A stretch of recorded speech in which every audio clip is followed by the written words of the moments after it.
Pitt's India act में दो चीज इंट्रोड्यूस की गई थी, एक तो बोर्ड ऑफ कंट्रोल, आपको नियंत्रण बोर्ड, बोर्ड ऑफ कंट्रोल नियंत्रण बोर्ड, और दूसरा था court of director, that is court of directors. ये दो चीज बनाई गई थी, यानी निदेशक मंडल। ट्रेड को अफेयर्स को मैनेज करने के लिए कोर्ट ऑफ डायरेक्टर, और प्रशासनिक कार्यों को मैनेज करने के लिए बोर्ड ऑफ कंट्रोल। ये दो अलग अलग इंडिपेंडेंट बॉडी बनाई गई थी जो कंपनी के काम को देख रही थी। अब ये कब तक चलेगी भाई, ये ईस्ट इंडिया कंपनी खत्म, ये खत्म, तो इसी के साथ इनने क्या किया, abolish the board of control and court of director. 1784 का जो पिट्स इंडिया कंपनी में ये दो बॉडीज बनाई गई थी, कोर्ट ऑफ डायरेक्टर्स और बोर्ड ऑफ कंट्रोल, इन दोनों को खत्म कर दिया गया। मतलब ईस्ट इंडिया कंपनी का सिस्टम यहां से पूरा खत्म है, जिसे हम लोग बोलते थे डबल गवर्नमेंट। आपसे पूछा जाएगा कि डबल गवर्नमेंट जो 1784 से शुरू हुआ था कब खत्म हुआ, 1858 में खत्म हो गया। नियंत्रक बोर्ड और निदेशक मंडल को समाप्त कर दिया और इस प्रकार दोहरी सरकार को समाप्त कर दिया गया। ये 1858 में हुआ था। These act also known as Act of Good Governance, Act of Good Governance, ये ध्यान रखना, Act of Good Governance of India। इनने क्या बोला कि हम लोग अब क्या कर रहे हैं, अब तक आपको लूटा गया होगा, परेशान किया होगा, लेकिन अब जो नया अधिनियम आ गया है इसका नाम हम रख रहे हैं सुशासन का नियम, सुशासन का अधिनियम। ये क्वेश्चन डेफिनेटली पूछा गया है और अब भी पूछा जा सकता है। सुशासन का अधिनियम या भारत की अच्छी सरकार का अधिनियम किसे कहा गया था, सुशासन का शासन कहा गया था 1858 के इस एक्ट को कहा गया था। तो 1858 के इस एक्ट को ही कहा गया था सुशासन का अधिनियम। बात समझ में क्लियर है। और abolished East India Company, East India Company को समाप्त कर दिया गया और कंपनी की जो सारी पावर थी वो पावर जो ट्रांसफर टू दी क्राउन। अब ब्रिटिश क्राउन के अंदर क्राउन को सारी शक्तियां सौंप दी गई, यानी भारत में शासन करने की, व्यापार करने की जो शक्तियां उनके पास में थी, ईस्ट इंडिया कंपनी जो भारत में शासन कर रही थी, और वो सारा जिम्मा किसने ले लिया, क्राउन ने खुद ले लिया। ब्रिटिश सरकार ही अब भारत की कर्ता धर्ता होगी। और पहला ही जो अधिनियम लाया गया तो उसका नाम ही देखो क्या रखा, गवर्नमेंट ऑफ इंडिया एक्ट 1858।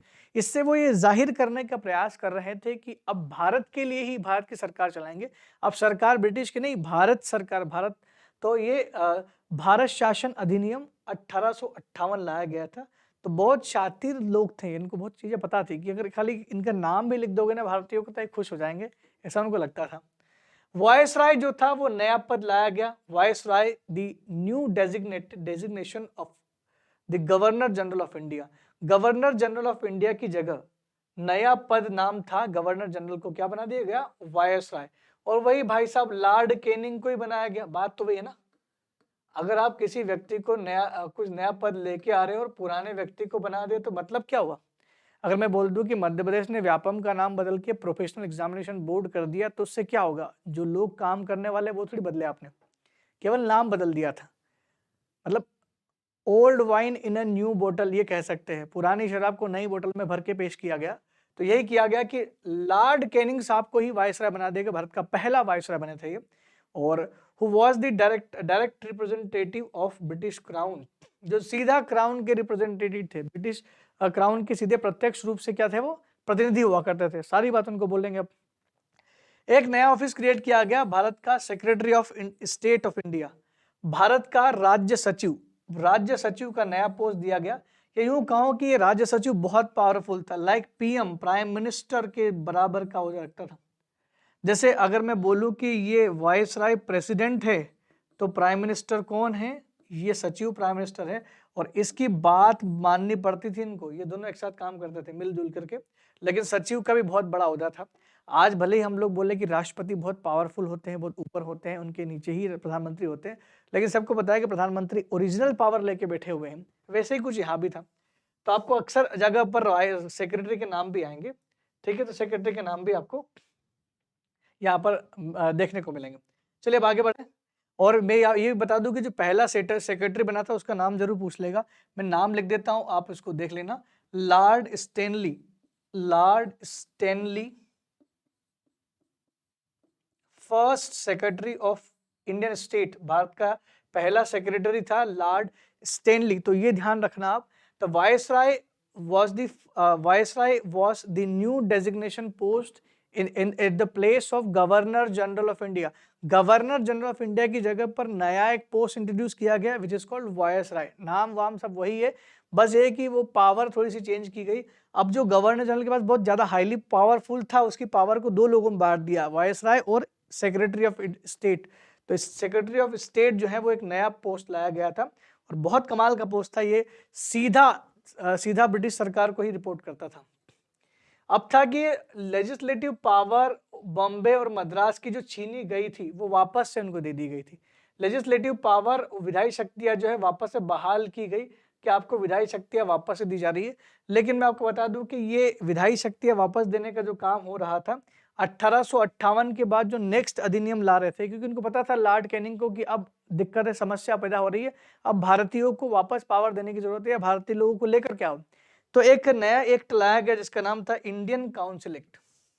ये बड़ा कमाल का है, भारतीय परिषद अधिनियम, भारत परिषद अधिनियम का नाम दे देता हिंदी में भारत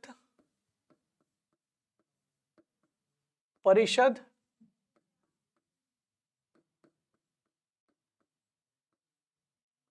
अधिनियम। इंडियन काउंसिल एक्ट 1861, 1861 ये वाला सिस्टम है। इंडियन काउंसिल एक्ट 1861 है और इसी इंडियन काउंसिल एक्ट के अंतर्गत ये बोला गया कि अब जो है हमने जो केंद्रीकरण शुरू किया था, सेंट्रलाइजेशन शुरू किया था। याद करो उस दिन को, इस सेंट्रलाइजेशन कहां से शुरू हुआ था। सेंट्रलाइजेशन शुरू हुआ था 1773 के रेगुलेटिंग एक्ट से, शायद आपको याद आ गया हो कल की क्लास से।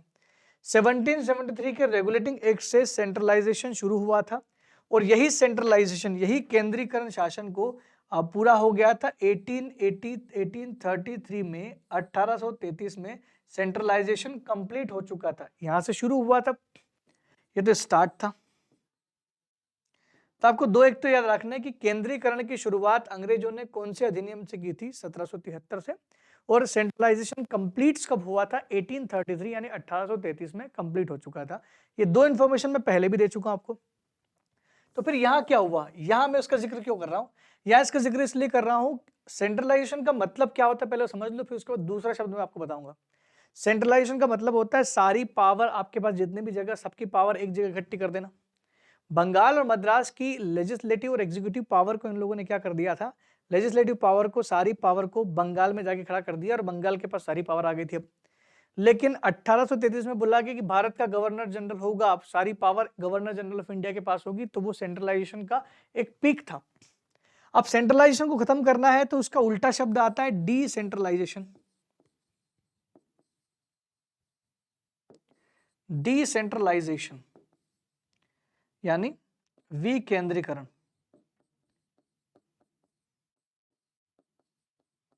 डिसेंट्रलाइजेशन, विकेंद्रीकरण, तो ये नई चीज इस इंट्रोड्यूस। तो डिसेंट्रलाइजेशन स्टार्टेड कब हुआ था, ये स्टार्ट हुआ था इसी अधिनियम जिसकी मैं आपको बात कर रहा हूं 1861। डिसेंट्रलाइजेशन शुरू हुआ था, स्टार्ट हुआ था, शुरुआत कब हुई थी, इसी जगह से हुई थी। कैसे हुई थी, कहां से हुई थी, पहला पॉइंट ही उस चीज को बताता है। Legislative powers of Bombay and Madras presidencies were restored, मतलब बंबई और मद्रास प्रेसिडेंसी की विधायी शक्तियां बहाल कर दी गई। बहाल करने का मतलब होता है वापस दे दी गई।